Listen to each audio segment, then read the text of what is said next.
দীর্ঘ পথ চলায়। বিশেষ করে বিগত ফ্যাসিবাদী আমলে 28শে অক্টোবরে আমাদের ভাইদেরকে নির্মমভাবে রাস্তায় পিটিয়ে শহীদ করা হয়েছিল।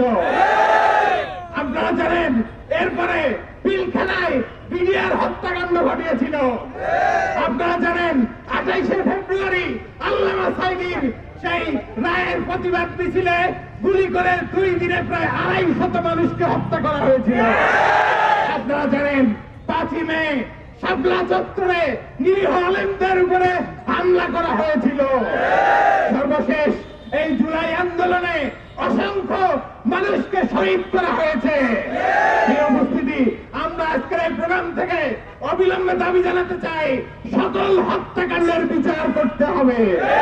এই উপস্থিতি আপনারা জানেন সর্বশেষ এই জুলাই আন্দোলনে যখন ছাত্র সমাজ 16 তারিখে আবু সাঈদ ভাইয়ের শাহাদাতের পরে যখন ক্যাম্পাস গুলো থেকে হলগুলো বন্ধ করে দেওয়া হলো, ম্যাচ গুলো থেকে ছাত্রদেরকে বের করে দেওয়া হলো, ছাত্র শিবিরের প্রত্যেকটা জনশক্তি খেয়ে না খেয়ে বিভিন্ন পথে ঘাটে থেকে এই আন্দোলনের রসদ জুগিয়েছে। উপস্থিতি আমরা আমাদের ভাইয়ের রক্তের দাগ এখনো শুকায় নাই, কিন্তু আমরা দেখছি আওয়ামী লীগকে পুনর্বাসনের চেষ্টা করা হচ্ছে, ছাত্রলীগকে পুনর্বাসনের চেষ্টা করা হচ্ছে। প্রিয় উপস্থিতি, এত 2000-এর অধিক শহীদ হলো, তারপরে তাদের কোন অনুশোচনা নাই। সর্বশেষ আমরা কালকে শুনেছি আমাদের চোখের সামনে যে আবু সাঈদ শহীদ হয়েছে, সেই আবু সাঈদ নাকি এআই প্রযুক্তির সৃষ্টি। প্রিয় ভাইয়েরা, এর থেকে হাস্যকর লজ্জাজনক আর কি হতে পারে?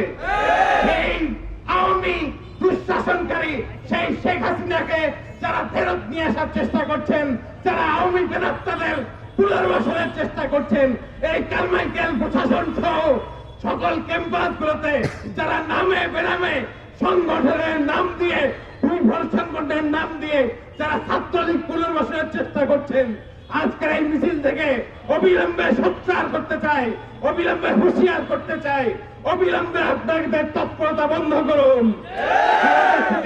90% মুসলিমের এই দেশের শিক্ষা ব্যবস্থা অবশ্যই কোরআন সুন্নাহর ভিত্তিতে হতে হবে।